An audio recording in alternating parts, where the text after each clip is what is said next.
The first thing you need to do when you're building a WordPress website is install WordPress. Seems simple enough, right? It's not. It's pretty easy if you know where to go. So I'm going to show you how to operate Cloudways. Cloudways is super easy. It's user friendly. You don't have to know a bunch of coding. You don't have to know a bunch of just extra stuff. It's just simple. It's easy to use. So I want to show you how to use Cloudways. They've got great customer support, great service.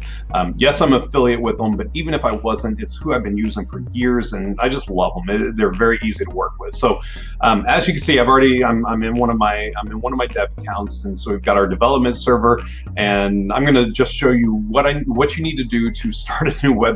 And when you see this, you're going to love it. You're going to click plus.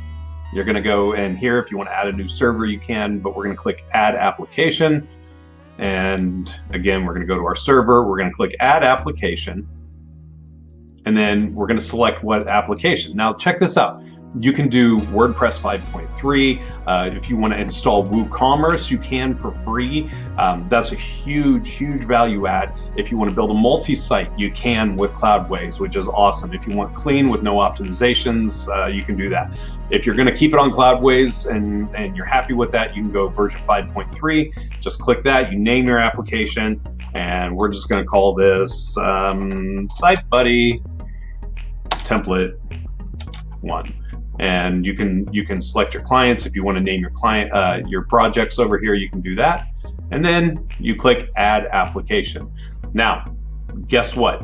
You're done. That's all you need to do to set up your website inside of Cloudways, to install WordPress onto your Cloudways server. It's that simple and that easy, which is part of why I love it so much. It just makes things nice and easy. You let them be the experts on that. So I'm going to show you what it looks like once it's all done.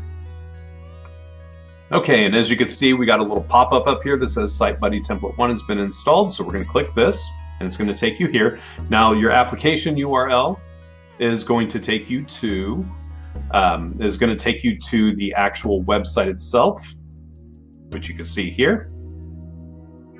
Wonderful, pretty basic. Looks like 2020 version. And then if you go to your admin panel, this is going to take you to your backend. So it's going to take you to your WP-admin.